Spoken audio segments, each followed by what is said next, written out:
हरियाणा की शान प्रगतिशील किसान।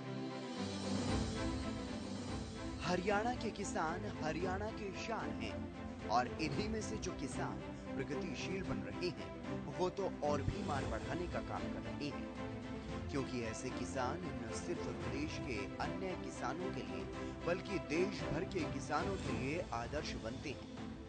एक तरफ हरियाणा सरकार प्रदेश के किसानों को समृद्ध बनाने के लिए अथक प्रयास कर रही है, नई नई योजनाएं बना रही है, तो वहीं कृषि विभाग के अधिकारी जमीनी स्तर पर किसानों के बीच जा रहे हैं और किसानों को नई और आधुनिक तकनीकों के बारे में जागरूक कर रहे हैं। साथ ही उन्नत किस्मों के बीज और जैविक खाद का इस्तेमाल करने की सलाह दे रहे हैं, ताकि पारंपरिक खेती को छोड़ किसान प्राकृतिक खेती को अपनाएं। तो वहीं प्रगतिशील किसान भी विभाग और सरकार से मिलने वाली मदद का भरपूर लाभ उठा रहे हैं और न सिर्फ कम लागत में ज्यादा मुनाफा कमा रहे हैं, बल्कि पानी, पर्यावरण और जमीन का संरक्षण भी कर रहे हैं।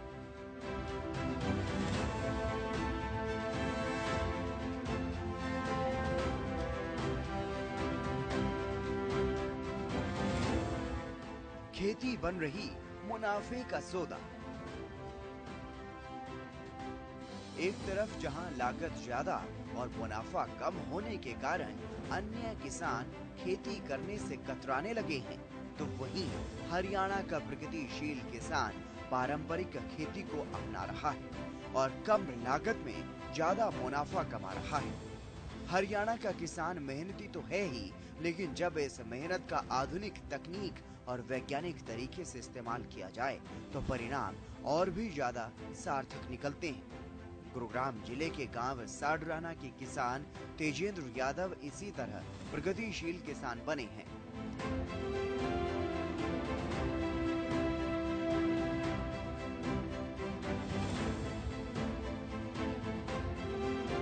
किसान तेजेंद्र भी बाकी किसानों की तरह खेती में लागत ज्यादा और कम मुनाफे से परेशान थे, लेकिन साल 2018 में किसान तेजेंद्र ने हिम्मत दिखाई और कुछ बदलने की ठानी।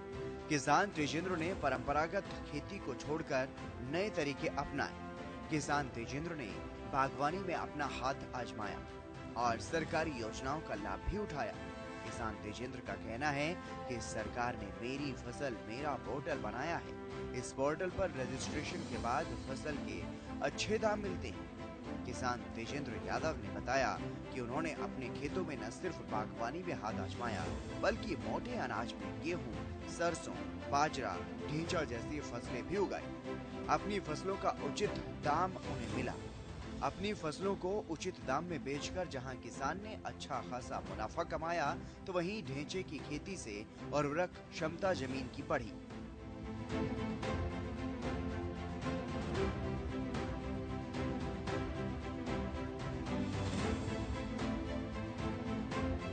जैसे हम पहले परंपरागत खेती को छोड़ के 2018 से हमने नई तरीके से खेती अपनाई। इसमें हमने नेट हाउस लगाया, बागवानी के अंदर कदम रखा। उसके बाद अगर मोटे अनाज की बात करें तो उसमें बिक्री के लिए सरकार ने मेरी फसल मेरा ब्यौरा एक पोर्टल ऐसा चलाया जिसमें हर किसान को उसमें अपना रजिस्ट्रेशन कराने के बाद अच्छे दाम मिलते हैं। सरकारी जो रेट होता है वो उसमें मिलता है।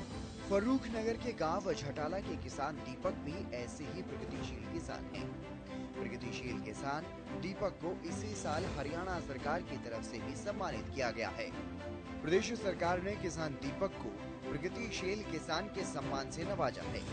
किसान दीपक अथक मेहनत करते हैं और उनकी मेहनत का परिणाम उनकी फसल और उनकी कमाई में भी दिखता है। किसान दीपक ने अपनी जमीन की गुणवत्ता की जांच करवाई और जांच के आधार पर कृषि विशेषज्ञों से सलाह ली और उनकी सलाह के हिसाब से खेती की। न सिर्फ गेहूं और सरसों की खेती की, बल्कि किसान दीपक ने अन्य फसलें भी उगाई।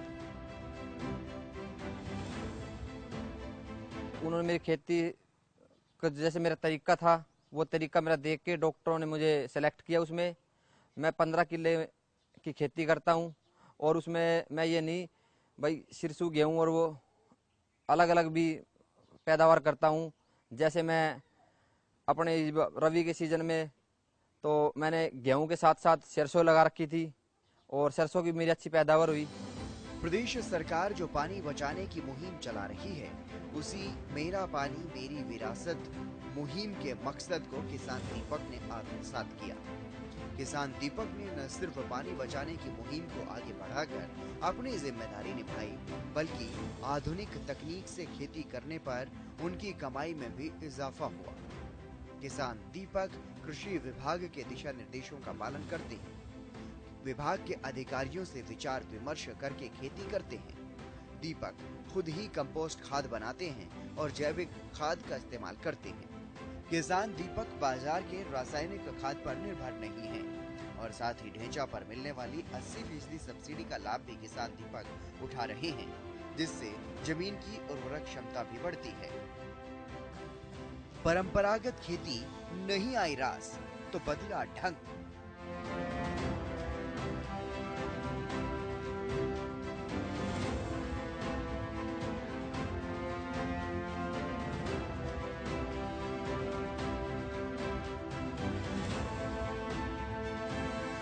गुरुग्राम के ही गांव चंदू के रहने वाले किसान संजीव यादव को भी परंपरागत खेती का तरीका रास नहीं आया।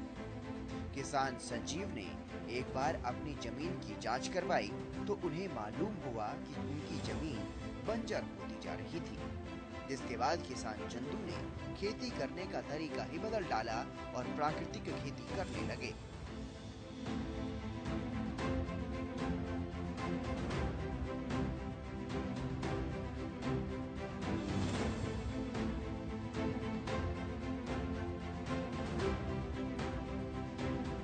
हमारा साथ दिया है गुड़गांव एग्रीकल्चर डिपार्टमेंट ने।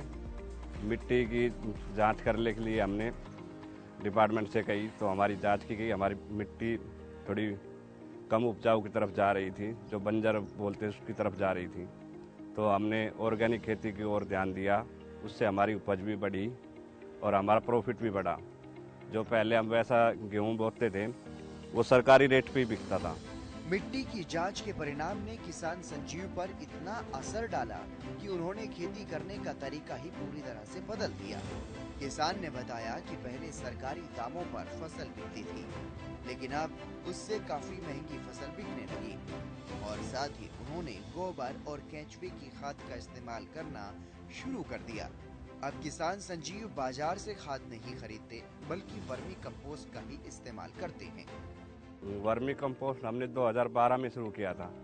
सबसे पहले हमने एक छोटे टुकड़े के लिए शुरू किया था, फिर हमने देखा इससे अच्छा फ़ायदा हो रहा है तो हमने उसको सहज बढ़ाना शुरू किया वर्मी कंपोस्ट को।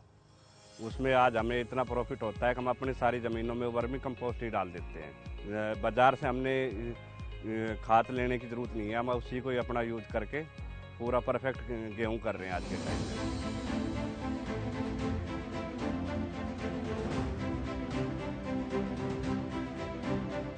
इसी तरह के किसान ही तो प्रगतिशील किसान बन रहे हैं और हरियाणा को कृषि के क्षेत्र में अलग ही पहचान दिलाने का काम कर रहे हैं। ऐसे प्रगतिशील किसान जो कृषि विभाग के दिशा निर्देशों का पालन करते हैं, उनकी लागत भी कम लगती है और उन्हें मुनाफा भी ज्यादा होता है। साथ ही किसानों को अपनी भूमि की गुणवत्ता की भी जानकारी हो जाती है। जमीन के हिसाब से फसल उगाने और उसमें सुधार करने का काम भी आसान हो जाता है। और इतना ही नहीं, ऐसे प्रगतिशील किसान अपनी जिम्मेदारी को समझते हैं, जिससे न सिर्फ जमीन की गुणवत्ता में सुधार होता है, बल्कि पानी और पर्यावरण का संरक्षण भी होता है। और ऐसे किसानों की संख्या बढ़े, सभी किसान इन प्रगतिशील किसानों की तरह कम लागत में ज्यादा मुनाफा ले पाएं, सरकार भी इसके लिए निरंतर प्रयास कर रही है। सरकार नई नई योजनाएं चला रही है, तो वहीं कृषि विभाग के अधिकारी भी जमीनी स्तर पर किसानों को जागरूक करने में कोई कोर कसर नहीं छोड़ रहे।